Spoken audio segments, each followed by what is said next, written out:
Hello, everyone, and welcome to 15 Questions with an Archaeologist, brought to you by the National Park Service, Southeast Archaeological Center.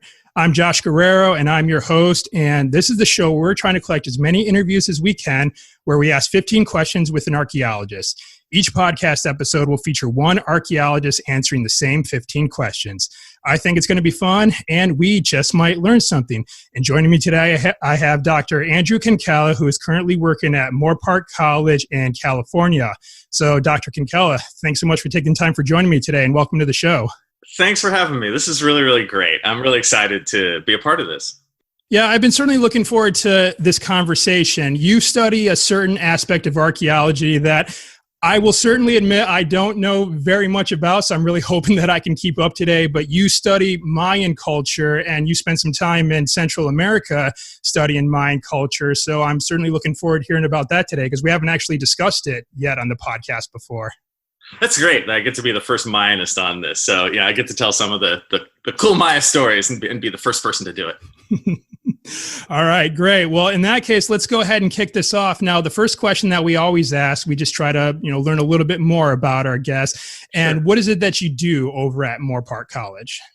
All right. I would say that my career, I guess, is sort of two things. There's sort of two roads. Road number one is I'm a full-time community college professor, which means teaching a minimum of 5 classes a semester. I'm also the department chair. I've been that for several years. And so that aspect of archaeology all has its own thing. It's the teaching, it's getting PowerPoints together, it's doing lectures. I would also add almost the public speaking aspect of archaeology to that, where I'll give lectures. I recently gave a lecture for the Moorpark Astronomy Society on ancient Maya astronomy. I've also been a part of certain media outlet things, like I've been on the What on Earth show. And so I find that portion of my career is kind of like teaching public outreach, side of archaeology. And of course, there's behind the scenes all the grading and that kind of stuff that goes with being a community college professor. And I have to say, I love my job, right? I feel so happy that I've landed where I have. I feel really lucky that I get to, living the dream. And then on the other road is the research aspect of archaeology. So while I'll teach during the school year, in the summer, I would go to Belize or this kind of thing. My specialty in archaeology is the ancient Maya, as we've discussed, and specifically the ancient Maya of Belize in Central America. And I've gone there for, my first field season was as a field school student in 1993. I had just sort of started college. I think it was my third year of college. And I was able to get on this project. I had heard that there was this woman who worked at the school I went to, and she took students to Belize to work on pyramids in the jungle. And I was just like, oh my God, you can do that? That's a thing, Where do I sign? And she was kind enough to take me, and that's where the field side of thing started. That's where archaeology got its hooks in, that first summer in Belize. It was everything you think, it was the romance of working on a Maya city in the jungle with huge pyramids. Good God, it was fascinating and fantastic, and, every cliche in the best possible sense. So after that, I was just like, man, I want to do more of this. And I didn't know if I wanted to be an archaeologist or not. I don't want to give the listeners the idea that I went into archaeology thinking that I knew what I wanted to do or had some real straightforward ironclad plan or something. I totally didn't. I just knew that I really liked this travel thing. I really liked this pyramids in the jungle, Belize thing. I wanted to just go back to the jungle. And so I got on that role that some of us get on as young people in college and stuff, where every summer I'm going to go on a project in the summer. I'm going to go do archaeology. But I would always come back to Belize. I tried a couple other spots, I spent a summer in Germany one summer, Mexico, but Belize was the best. And so in the years since, I worked with several different people, but focused in Belize. And I was lucky enough on the main project I worked on that started in '97 in the Valley of Peace in Belize, where our survey area had 25 cenotes in it. And cenotes are these pools of water in the jungle, right? They're like these little mini lakes. And I had a bit of a scuba diving background, and just the luckiest moment in my career that there happened to be 25 cenotes in our survey area, which is kind of rare. Wow. So I could use my scuba knowledge and kind of dovetail it with our research. And that's what I focused on for my master's and my PhD was the cenotes in the Maya jungles and how these pools of water related to the structures and the cities nearby. And so I would do like jungle survey, figuring out the various structures around the pools, and then do diving in the pools themselves and kind of wrap it all up and tell you about the Maya past of that area. And so that's me, those two roads that for the public, teaching, lecturing, media stuff, and then the more classic kind of in the field archaeology stuff.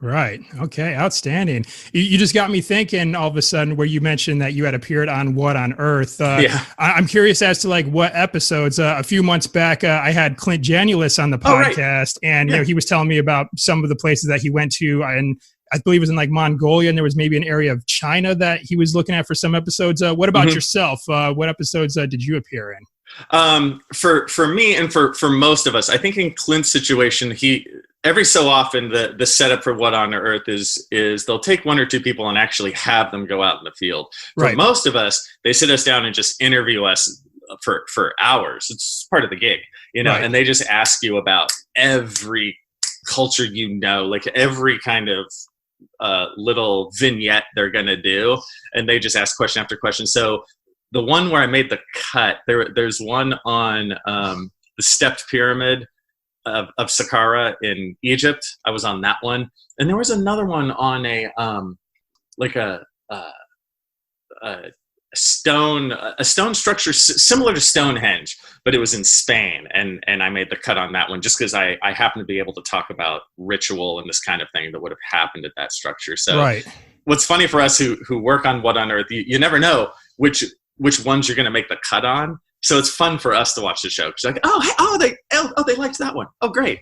So, and it's been a real joy doing that kind of stuff. All right. Well, I'll see if I can track down links to those episodes. I do believe that Science Channel does have means to stream like previous episodes. So I'll have to link those up if we can find them. We'll have to maybe look for them once we're done recording here. Sure. But moving on in our conversation, the next question that I want to ask you, you were telling us about, you've had a pretty extensive amount of experience, studying the Mayan culture. Mm-hmm. So this may be an easy question for you to answer, but if money were no object whatsoever, what type of archaeology would you do? Would you continue on as you are now with Mayan culture, or might you look into doing something different? I would still do the exact same thing that I already do. But if money were no object, it would be so much nicer, Josh. And you know what I mean. Like, I know exactly what you mean. There ain't no tent camping anymore. No, we aren't staying in the crappy cabins. No. We stay at the nice place. You know what I mean? And the little things too. I love this question because it's like, I don't know if the general public would necessarily think things like this, but wouldn't it be nice to have a bunch of trucks that actually worked? That's what I would use the money on. I'd have like 3 new trucks. I'd have an extra truck for the time the one broke down. And carbon 14 dates, do you say? Yes, I'm going to do 100. I'm not going to claw for 3 of them. Like it's stuff like that. That would be great. I'd use the money to, go home on the weekends and see my family. I would work in the jungle and fly home for the weekend. So stuff like that would be like so awesome. But in terms of the actual where would I work in the world, I really enjoy working in Belize, and I've been to other places. I feel like I've cheated on Belize a few times. But I always there ain't nothing like it. I really enjoy the friends I've made there. You know, I have these long-term friends now, and just the culture and the people and the archaeology, all of it. It's all good. I would continue to do what I do. I would continue to explore the Maya cenotes and that kind of thing. I hit the jackpot on that one. I'm really fortunate. All right. Outstanding. Well, you've kind of cued us in, of course, about your experience studying the Mayan culture. And you did mention a little bit about your education so far, but I kind of want to dial things in a little bit again, just to kind of learn a little bit more about your background. Where did you actually receive your education, and what led to you deciding to study at that location, or maybe it was a couple locations that you studied at? It is. It was actually 3 locations, and what made my choice was, I think every single time it was the only place I got in, so the choice was easily made for me. But what's great is I always kind of fell on my feet. The first place I went for my undergraduate was UC Santa Barbara, and I'm from Northern California, so moving to Southern California was an experience in itself, and to me it was just like, oh my God, it's this like Beach Boys surf cliche. This is I'm in an early 1960s surf movie. This is great. You know, I really enjoyed my time at UCSB. If you ask me like, oh, Kinkella, where'd you go to college? I always think, oh, UCSB, that's like the one. And I was actually a double major at UCSB in archaeology and film. And I had a background in acting. When I originally went to college, I thought I was going to be an actor. But the archaeology bug kind of grabbed took over me. on that one. and kind of held on, although I still enjoy the acting realm. But then after that, I went to Cal State Northridge to get a master's degree, still in the Los Angeles area. And actually with the acting thing, during that time, I was also on an improv comedy team. So I would do like the archaeology stuff by day, and then I'd be in a local comedy show at night, you know, in like a club. So it's just this funny, I was living this You're wearing many hats. Funny life. Yeah, it was, but it's so funny where stuff like improv really helps you as a college professor. You know, if something goes wrong or crazy on stage as a college professor, I'm fine with it. I enjoy being in the moment if I'm talking with my students or whatever and riffing on what they say. So the skills that you get, you know, if as an archaeologist, the skills you get in these other areas, if you can pull them in, I always tell my students this, it's so great.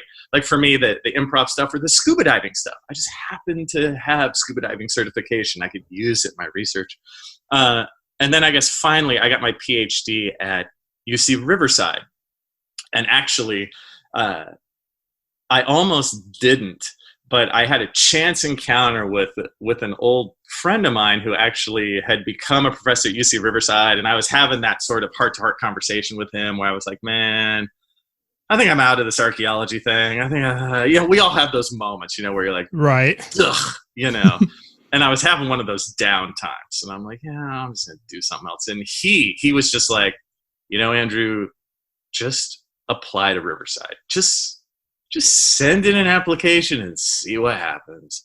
And I almost did it to spite him, you know, in my young, stupid way. I was, okay, I'll send an application. Oh, I'll just do it, you know. And so I sent an application. I got in, and so it was just another one of those excellent moments for me in my life that just helped me out. And I was able to, just a quick 8 years later, to finish my PhD in archaeology, always focusing on the Maya throughout.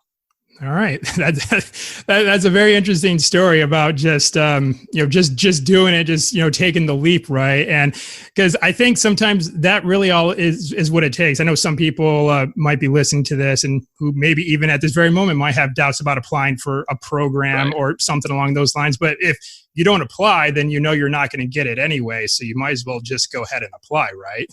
Absolutely. And, I hope people hear that. I never felt like, oh, well, I'm so smart. They'll just take me. if I apply, because I'm me. Like, I never thought that. I was always the opposite. I'm like, man, I don't know. I don't see it. I don't think they're gonna. Why would they take me? I don't know. But just apply, and then see what happens. I've gotten denied a bunch of places too, as I sort of joked earlier, although it's true. I only got into one place each time. I went to UCSB because I got into UCSB. I went to CSUN because I got into CSUN. I got denied from every place else I applied to. All right. Very good. All right. Well, moving on, I want to kind of get out in the field a little bit, so to speak. And I want to hear about some of the most interesting sites that you gotten to work on. So can we zoom in on Belize a little bit here? And can you tell us a little bit about some of the sites that you really kind of stand out in your mind? I'm sure there's probably a lot of them, but what stands out to you? There are, but really, off the top of my head, first, El Pilar in Belize, which is actually on the Belize-Guatemala border. A portion of the site's in Guatemala, but most of it, the largest portion's in Belize. But El Pilar, because it's the first place I ever worked, and it just has a majesty to it in my mind. I think it's the third largest Maya site in Belize, meaning it's big, and just I can think of these moments in my head of seeing these massive pyramids kind of appear through the jungle as you kind of part the leaves. It's every movie scene, and there's a spot on the top of one of the pyramids where you could sit and watch the sun go down over Guatemala, and just as the jungle changed to different colors of greens and purples, moments like that, working at a big site like that, like those are the moments that really stick with me. Even the drive up to El Pilar was full of romance and intrigue, because the El Pilar road was this like cut through the jungle, and it took a long time to get up there. It was El Pilar. The working at El Pilar as this Maya site in the jungle was really great. That's one of my favorite ones. And then of course the Cara Blanca pools, the cenotes in Belize. So much of the things, when I think back in terms of the most interesting sites, half of the story was the getting there. Getting to the Cara Blanca pools was so arduous, and just trekking out there through the jungle. And when you're in the jungle, you get kind of used to just being in this really contained mass of leaves, because there's just leaves everywhere, right? So you're just sort of like, your perspective gets all messed up. So you're in that for hours and hours and hours. And then when you finally come to one of the cenotes, it's like the jungle opens, the sun's out, and there's this beautiful, deep, deep blue pool in front of you. And you're like, oh. And even since the pool is water, it actually even cools down the area a little bit, so it's just so nice to come across a place like the Cara Blanca pools, that image, of this deep blue pool in the jungle. And the Cara Blanca pools are really interesting. Some of them would have structures on the side. You're sort of uncovering a water temple, basically, and then diving in the pools itself, looking for artifacts within the pool. So those two really, really stand out to me. It must have really been interesting just operating in the jungle. Again, this is a first that I've heard from an archaeologist who has operated in an environment like that. Even here in the Southeast, I almost quote unquote call some of the areas that I have done fieldwork in as the jungle, but it's mostly just like thick palmettos that can, disrupt your perspective and your sense of direction a little bit. But I imagine where you are, though, is that's probably significantly magnified. It's got to be much more dense there than I'd say probably what I'd face in South Florida. It is, but I also don't want to throw your experience under the bus, because like even a little bit of the jungle can be, it's very slow going. It's very arduous. It's hot, bugs all the time. All of that stuff is true, but it's funny. Even with all that, I love working in it, and I miss it when it's gone. It's just, for whatever reason, I just like it, and that helped me so much in the dark times with a PhD. There's these times when you're working on a PhD, like, oh my God, I'm never going to finish. But I just liked the jungle. I just liked being there. Even with using the machete, going super slow, cutting through. I enjoyed the diorama behind what I was doing. All right, outstanding. All right, well, dialing things a little bit here, you told us about a couple of sites that you've worked on, but I want to talk a little bit about artifacts next. Sure. What were some artifacts that you remember that, again, just really kind of stand out to you that maybe you could share with us? Right. Again, I love these questions, Josh. This is exactly what people ask us all the time. So what's the best thing you ever found, Kinkella? What's the best thing? Did you sell it? And it's like we have to. It's a moment where I really enjoy teaching the public about stuff. First it's like, no, I didn't sell it. We don't sell our artifacts. Right. That's not what archaeology is about. So you can use that kind of teachable moment. But in terms of the stuff that people like to hear about. I guess in the Maya world, I found a jade ear spool once, which is like a jade earring kind of thing. And that kind of really fits in with that sort of National Geographic artifact kind of thing, Right. And that was really interesting. I also remember in the Maya world, we found this was hard to explain. It was almost like a mini ceramic mask. It was only about this big, maybe 4 inches across or so, but it was like this 3-dimensional little mask of like a half jaguar, half human. It's like a were-jaguar image. And it was sort of red in color, but really finely done with these little circular cheeks. It just this really, really unique, interesting piece of ceramic, this little mini mask thing that was really cool. I would also say, as so many of us in archaeology, just finding human remains in and of itself has its own like respect and depth to it when you find that kind of stuff. Of course, human remains aren't like this shiny artifact that you show, but I remember it because it has that heaviness associated to it. Right. Where you kind of, when you find human remains, you kind of think of self and you think of your own mortality, and so there's that as well. But then I guess finally, if I have to pick one, to me, the most interesting artifact I ever found was an entire pyramid. That was the one, and I would say the pyramid itself was maybe 30 or 40 feet tall. So it wasn't hundreds of feet tall, but 30 or 40 feet tall, but nobody ever found it before. It was just in the middle of the jungle, and it was built on top of a hill. So the hill goes up, and the Maya would do this. They'd kind of flatten the top of the hill, and then they'd add the top. They'd add the pyramid on top. So even though the pyramid may be 30 or 40 feet tall, the view from the top made it seem much, much higher, so that pyramid had never been recorded by anyone ever. And I actually found it by cruising on Google Earth. And I was just looking in our survey area, and I was rolling the cursor over the one area, and I could see the altimeter go doot, doot, doot, doot, doot, doot, like up and down.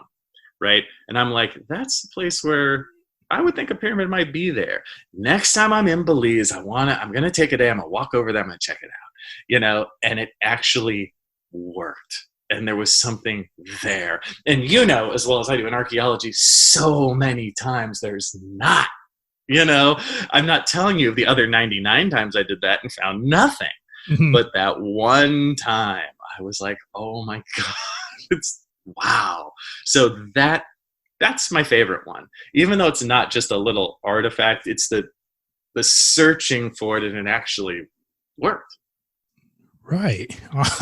That's a very interesting collection of artifacts that you just told us about. But I want to kind of circle back to that mask that you just talked about. What kind of interpretations have you gathered from that mask? Like, it doesn't sound like this was meant to be worn. Might it just be decorative or ritualistic in some way?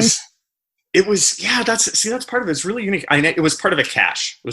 And a cache is like a really specific, really sort of nice collection of artifacts that the Maya would put in certain really important areas. Like you might put a cache under the center of the stairs when you're building a pyramid, like these very sort of specific artifacts. I found caches in other places, and they'll have stuff like, in the Maya world, like a jaguar tooth or a couple really, really nice stone tools, this kind of thing. Like it's like a dedication to the building. And so this mask was part of something like that.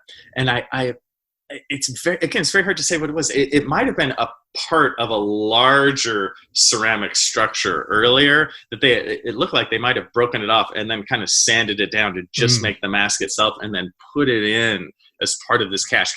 There were other really, really fine stone tools found with it, I remember. So right. I would guess just part of a dedicatory cache to the building, but it's hard to say. Right. Still very interesting, nonetheless, though. All right. Well, I want to shift gears a little bit, and I want to talk a little bit about mentorship, because mentorship is definitely a critical component to archaeology and the development of new up-and-coming archaeologists. And of course, you yourself are taking on this role and responsibility with being a professor at Moorpark. But who has been your mentor, or maybe even had a couple of mentors along the way, and how have they influenced you throughout your career? I do, and I think I have 4. And they kind of go like as my career progresses. Like there was this one kind of golden person at each moment that was the sort of person who was either like opening my eyes to, oh, you could do this, or holding me up going, don't worry, man, you can do this, keep going, that kind of thing. The first is Brian Fagan. Brian Fagan is well known in archaeology circles because he's basically written every archaeology textbook there is to read. He was a professor at UC Santa Barbara when I first started, and I took his class as like an 18-year-old undergraduate. I wasn't an archaeologist, but his ability to tell a story and hold an audience and just make archaeology come alive. Again, throw in every cliche in the most positive sense. It was what got me into it. I'm like, and his stories about his own travel and his own experiences in archaeology, they were fascinating. And after taking his class, I wasn't even sure if I wanted to be an archaeologist, but I knew I wanted to be him. Just he had such this awesome life. And so he really lit the spark for me to continue on, to find the Maya world and this kind of stuff. So Brian Fagan first, just as wow, this college professor does all this cool stuff. Second, I would say Annabelle Ford.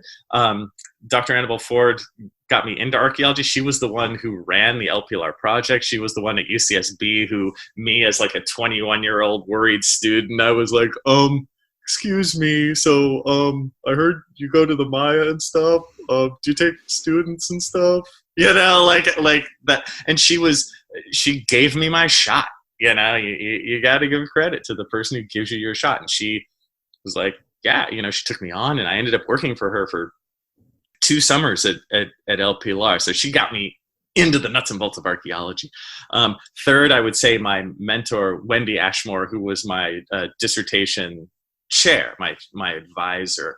She was so good at interacting with students and giving of herself, and just like, you rarely find a person like this in anything who is just kind and like they know when to push you forward, and they know when to like give you a hug, that kind of thing, that perfect balance of like, they can call you on it when you're lying to yourself and being a fool, but then they can also just angle you forward at the best. So I give Wendy huge credit, and all these people I steal from. I mean, I steal Wendy's. I know, I'm just, Josh, I don't know why you're interviewing me. I'm a total fraud. Let's just be honest. I've stolen.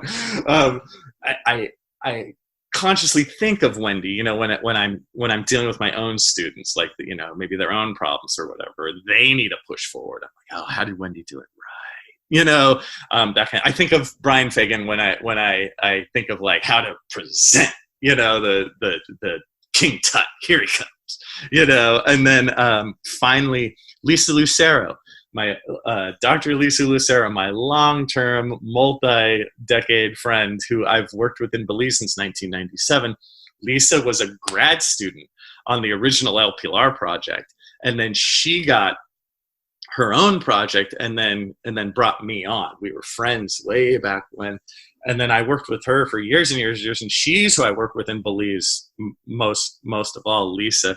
And Lisa's just been like, again, so kind to me, giving me those moments where in anything, including archaeology, in the academic world, where certain people above you don't have to give you a shot at certain things, but maybe they'll trust you and they will. And Lisa always trusted me and let me try new things, let me sort of expand myself.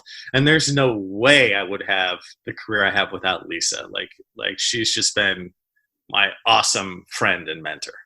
All right. Outstanding. Sounds like you had some really solid mentors along the way, which is always a very beneficial thing. Just someone being willing just to, like you said, give you a chance and everything. Because sometimes that's really just what it takes, is just, just to have that one chance to kind of just set a lot of other things in motion. It seems like that's what's worked out well for you so far. So outstanding.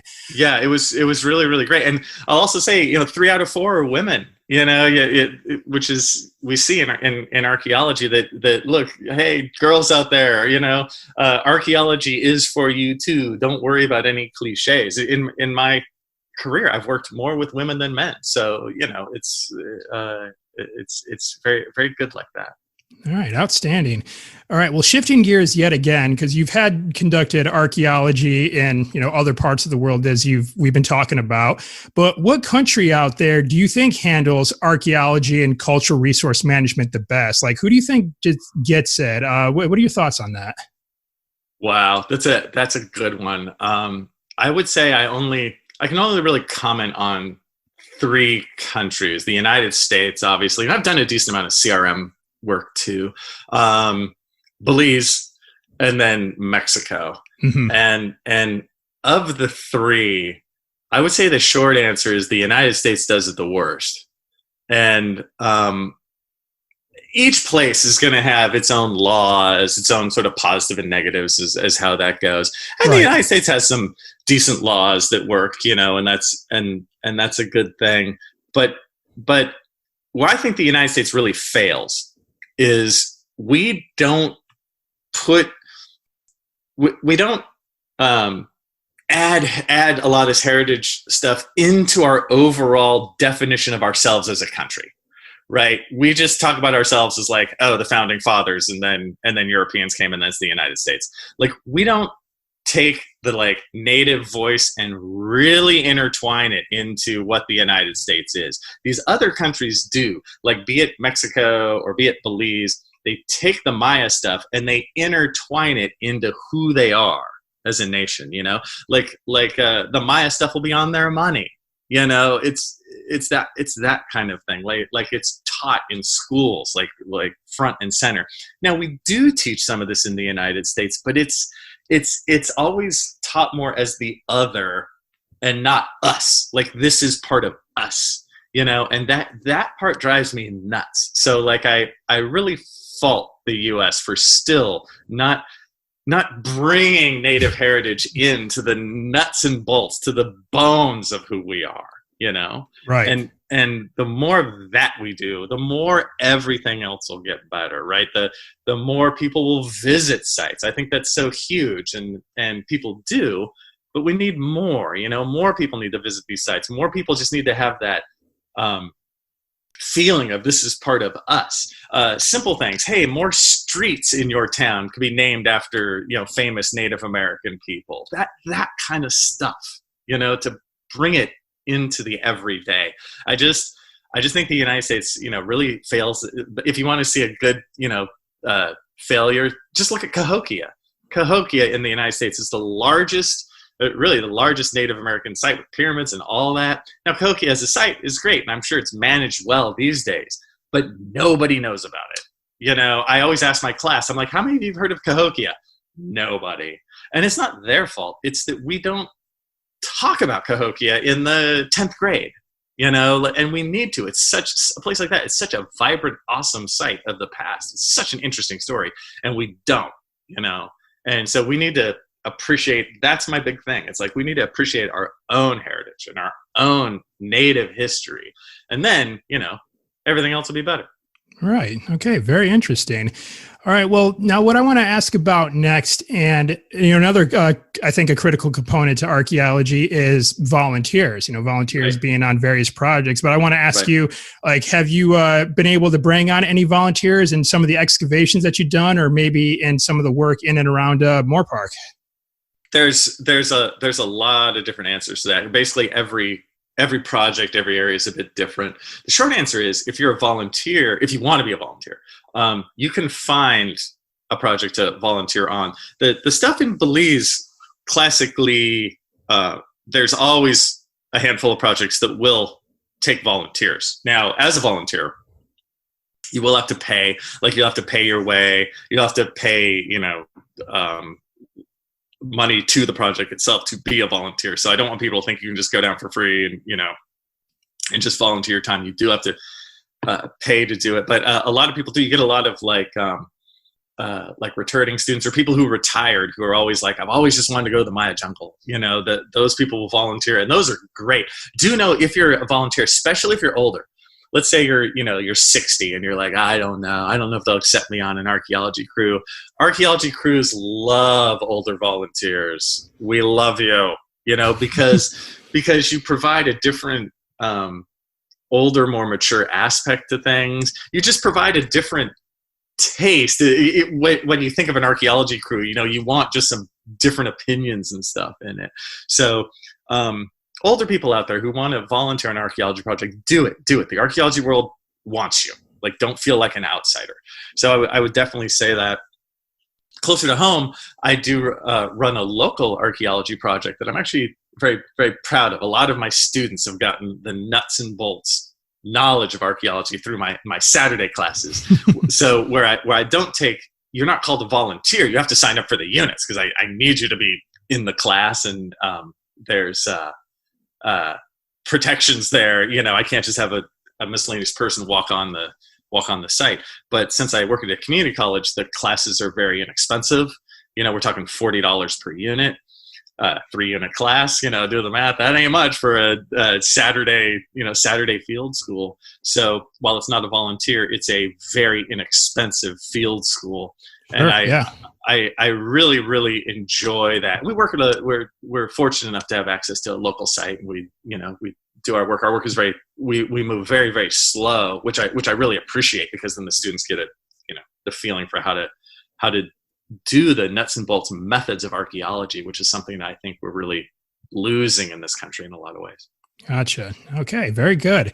All right. Well, the next couple questions that I have for you, this is going to be getting into what I say is the core of what it means to be an archaeologist, right? And the first of those two questions is, what is just the best part about being an archaeologist? Oh, speaking of cliches, here we go. The best part of being an archaeologist, you know what, man? It's experiencing the wonder. And what I mean is, it's experiencing the wonder and giving the wonder to others. It's like, you're the ringleader, you're the ringmaster. In me as a college professor, I guess my favorite part is reaching out to college students and reaching out to the general public and telling them these stories, these like magnificent, awesome stories that happen to be true. And also being a part of that story, and being someone who on a good day might find something that adds to that story. Finding an actual fact that's 2,000 years old. How often can you find a 2,000-year-old fact? They ain't around that often. So I think sometimes we almost tend to forget in archaeology truly how important our job is, and how awesome and fantastic it really is. That great.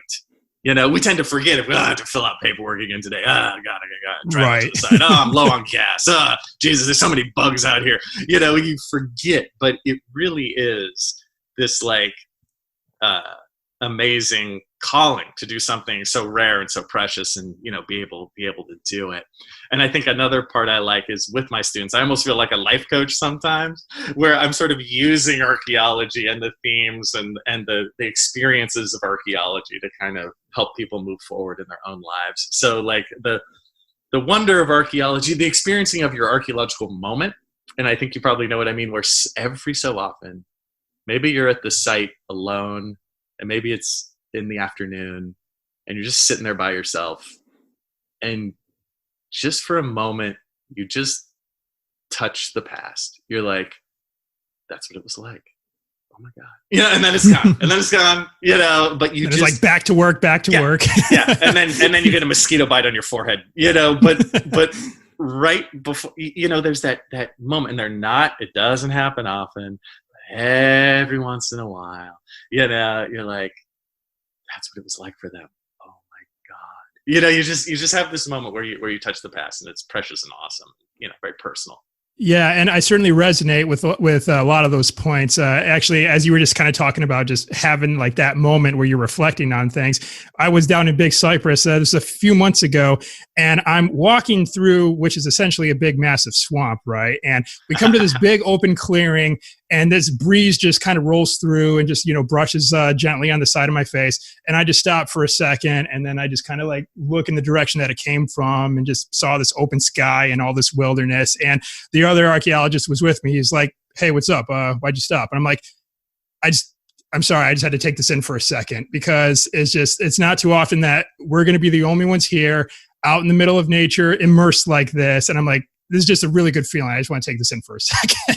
Absolutely. You nailed it. That's exactly what, you felt the breeze that they felt 1,000 years ago or 2,000 years ago, in the exact same place, so that's really great. Yeah. That's cool. All right. Well, on the flip side though, what would you say is the worst part about being an archaeologist? Wait, let me get on my list. It's so very long. Josh. Off the top of my head, I'm going to go with academic snobs. Yeah, I'm going to go with academic snobs because I just talked about sort of the wonder of archaeology and all that great part. Nothing's going to destroy the wonder of archaeology like academic snobs. Like when you go to some of these meetings, you hear some of these people talk, and they are so divorced from any sort of like humanity.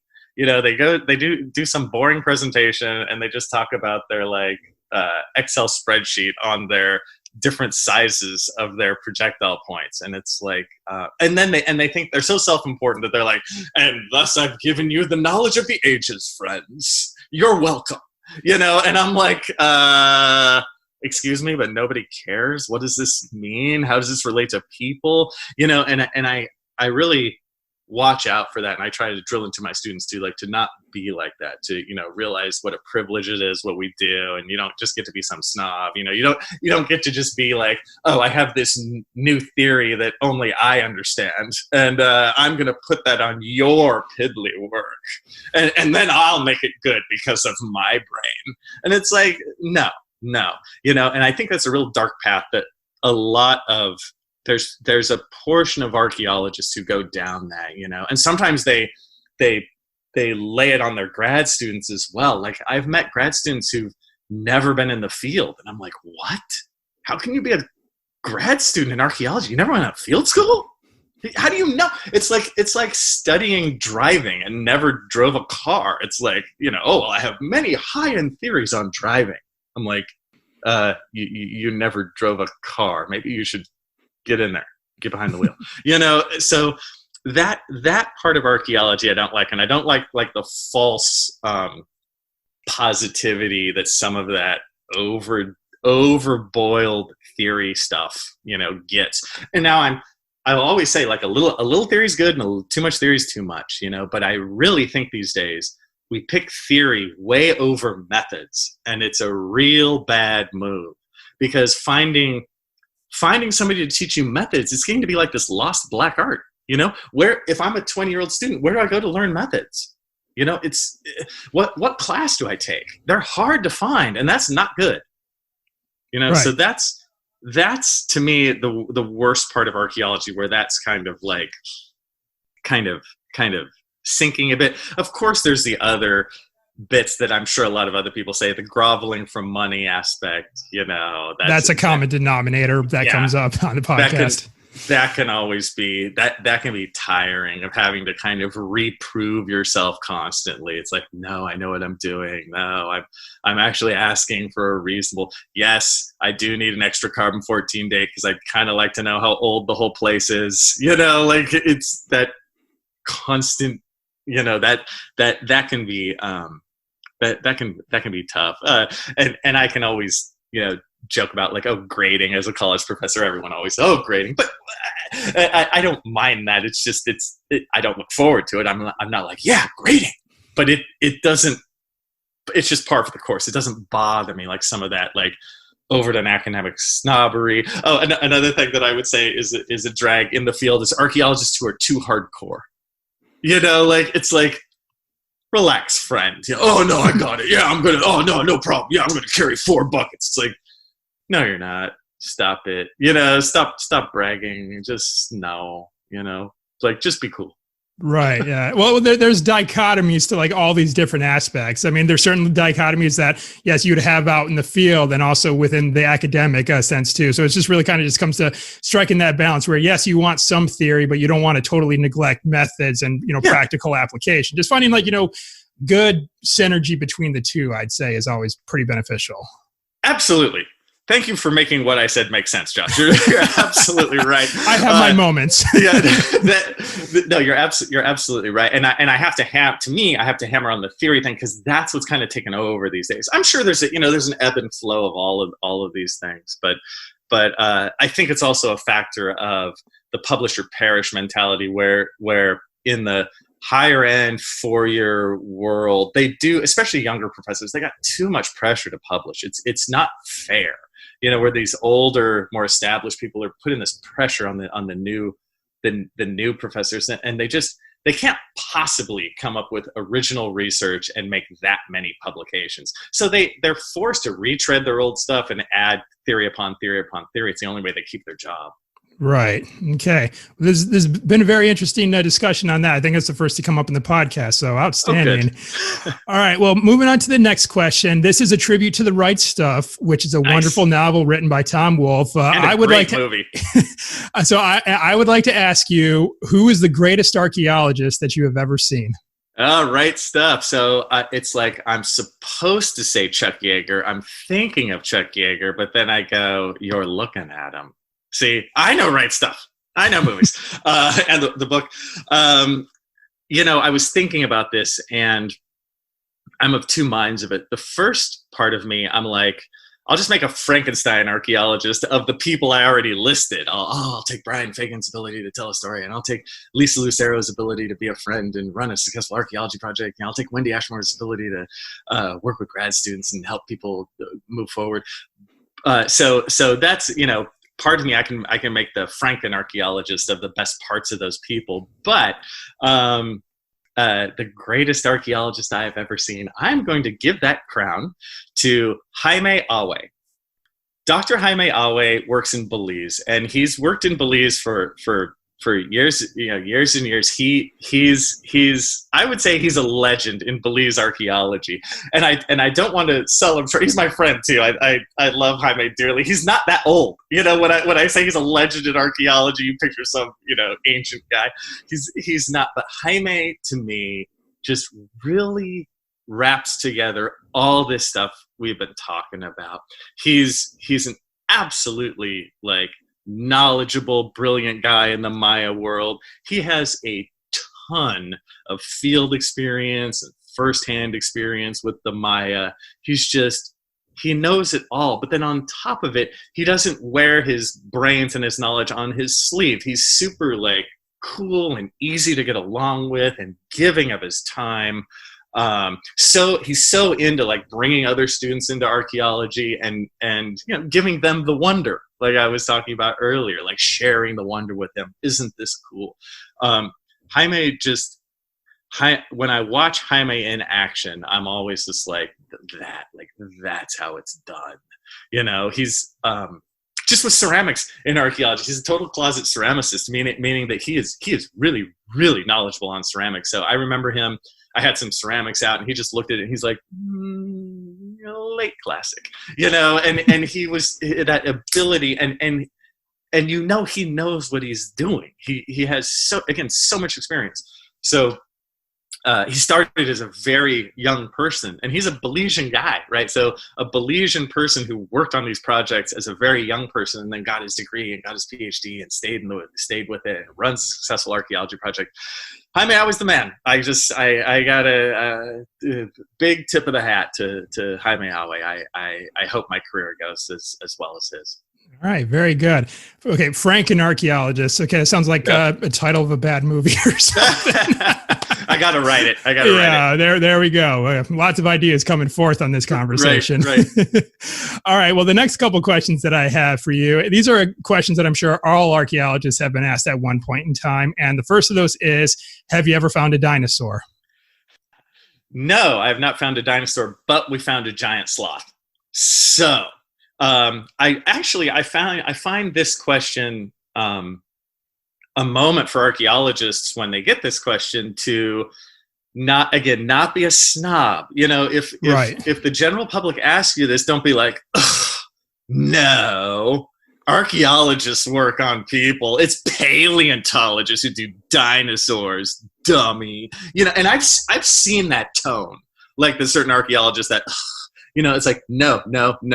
The general public is interested in what you're doing.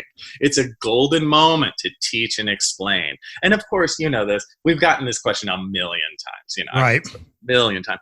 But I'm just happy that they're interested. So in my case, I'm lucky because I can go, no, actually, dinosaurs are way too old. We're just dealing with living people. But we did find this giant sloth this one time. And the giant sloth we found turned out to be 27,000 years old. We were not looking for giant sloths that day, but it was in the cenote. That's what made it so crazy. So it was in one of the cenotes in the jungle, and it was 60 feet underwater in the side of the cenote. So cenotes are sinkholes, so they're sheer sides. Right. Literally in the side of the cenote, there's a giant sloth skeleton stuck in there. No way. It was nuts. The way we found it was, we were diving and we saw this circular thing about this big. It's like 8 inches across, like curved, semicircular object. And we thought it was a pot, right? It was the perfect size of a pot. And we're like, oh, there's a pot down there. And we could kind of see it at 60 feet down. Okay, we're going to collect it, blah, blah, blah. We brought this stuff to collect the pot. And as we looked closer, it was actually the ball joint of the giant sloth, like the arm ball joint.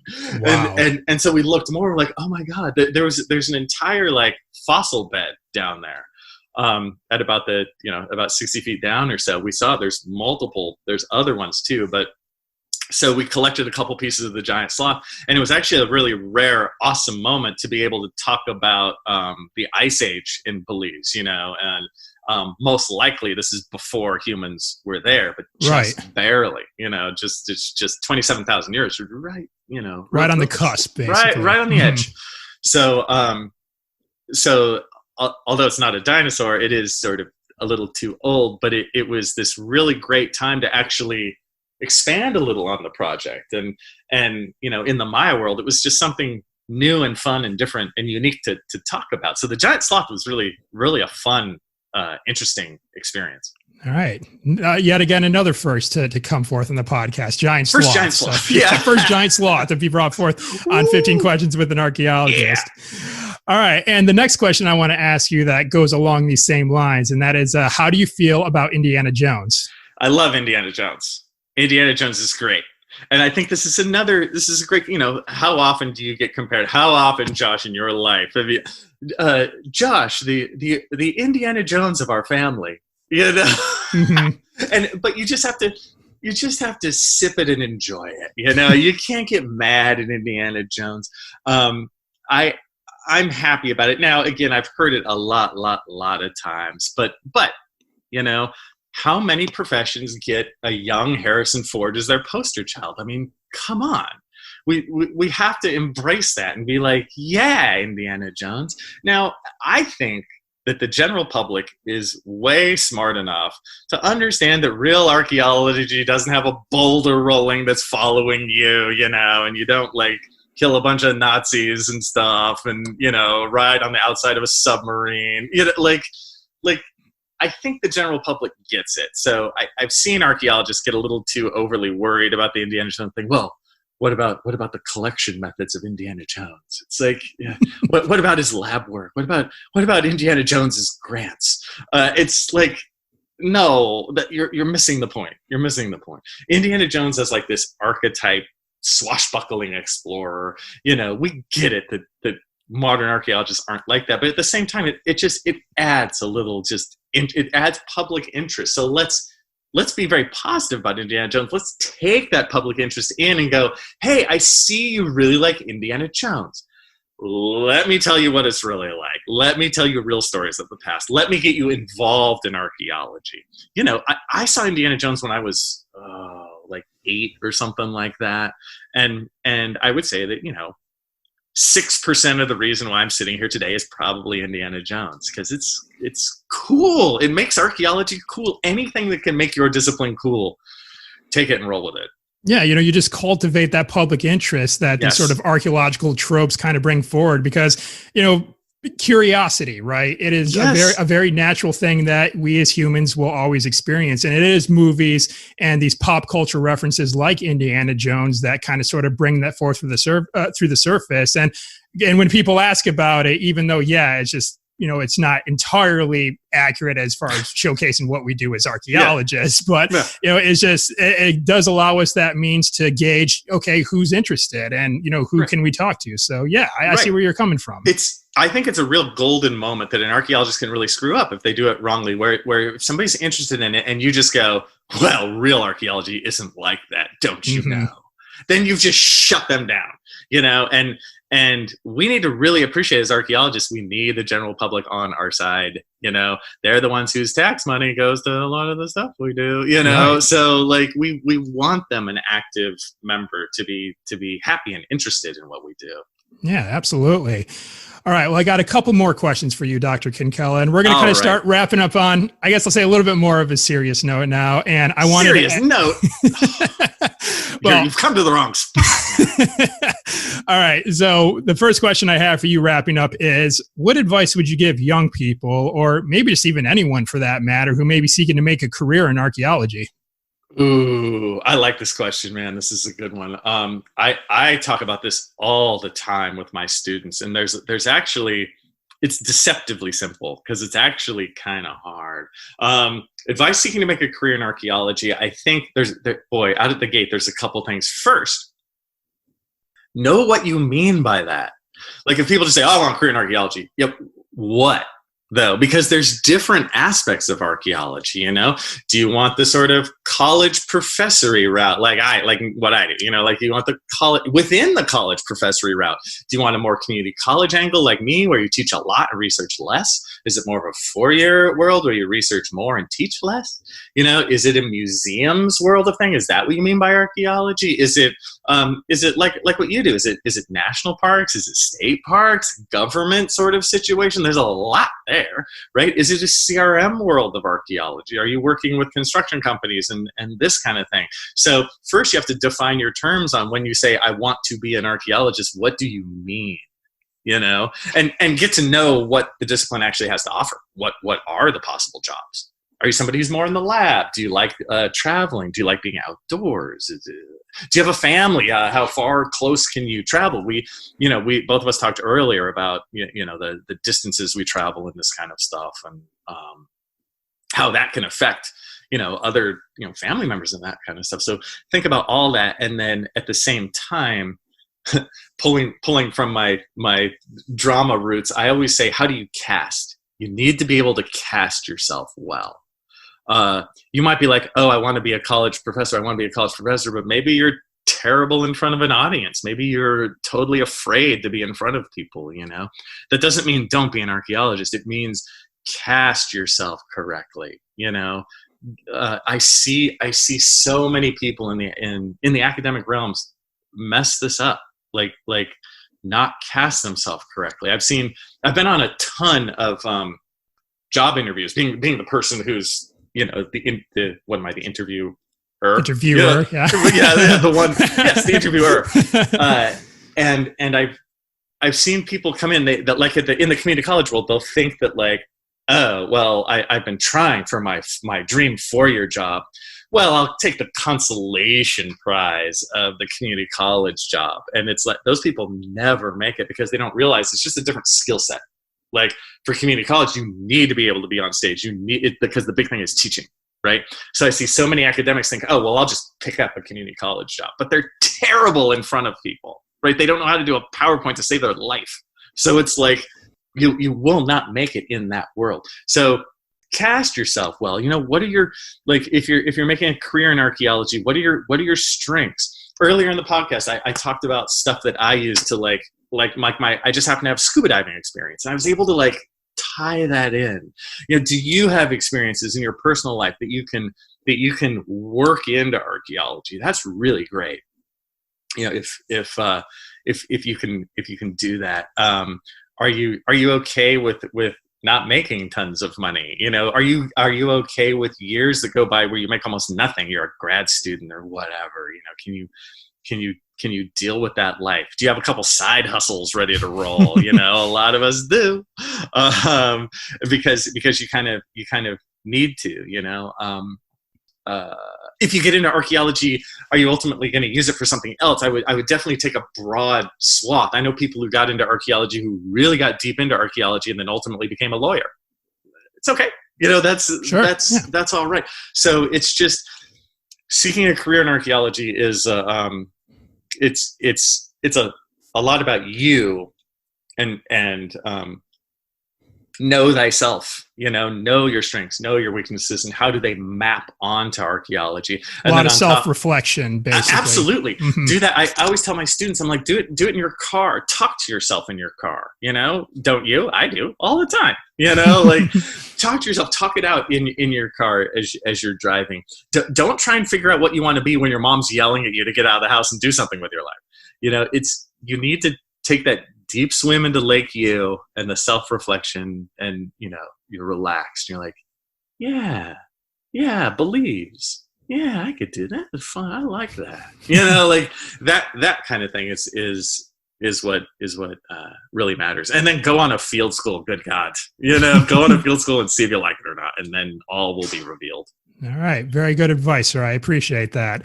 All right. And I got one final question for you, and this is a pretty big one too. Oh. What can the general public do to help protect archaeological sites? Oh, learn about them. That is the number one thing. As we talked about earlier, I could always say, oh, give money or something, but once people learn about them and really feel a part about them, then they'll give the money because they'll be happy to, because it's part of them, and they'll see that real wonder of archaeology. If they can just if we can get our claws in them, and it's up to us, it's up to us as archaeologists to reach out and get the general public in. So the number one thing is learning about them, because once you learn about them, again, you'll see how great they are. You won't want to desecrate the sites. You won't want to collect artifacts. You'll want to preserve this stuff because it's your own heritage. You'll feel a oneness with it. And once you have the education, everything else gets in line. All right. Very good. All right. Well, Dr. Kinkella, that's it. That's all 15 questions all wrapped up here. But before we go, I want to ask where, our listeners can go to connect with you. I think you're out there in the internet space a little bit. So, tell us where we can reach out to you and find you. I am cruising along the interwebs. The best place to find me is honestly my YouTube channel, Kinkella Teaches Archaeology. And if you just Google that, it'll come right up. I think at this point, I have almost 70 videos on there. Just little vignettes of all different kinds of things. I talk about the basics of archaeology for my students. I talk about like stories from Belize and the jungle and this kind of stuff. I recently did top 10 archaeology movies. I take requests all the time. So I see what do my students want. People type stuff in. I'd be like, all right, and then I'll do a little video on that. So I think the YouTube channel world is the easiest way to get in touch with me. If you have more specific questions about archaeology, like grad school or what to do in archaeology, or you're curious about more focused things that I do, you can always feel free to just email me at my Moorpark College email address, which is akinkella@v3cs.edu. So it's akinkella@vcccd.edu. So those are the two, I think, easiest routes to me. All right. And I'll get those linked up in the show notes so our listeners can go and find them there. Mm-hmm. Well, Dr. Kinkella, I want to thank you very much for taking the time for joining me today. I really enjoyed having this discussion with you and, getting a chance to learn a little bit more about Mayan archaeology, because again, It's not really a part of the world that I have known very much about before, but it's definitely really great to get your insight on it. So thanks so much. This has been great. Oh, thanks to you too, Josh. And I think you're doing a really great thing. I think this 15 questions things with other archaeologists is really fantastic. I think it's a really genius idea. So good job, man. All right. I appreciate that, sir. Thank you very much.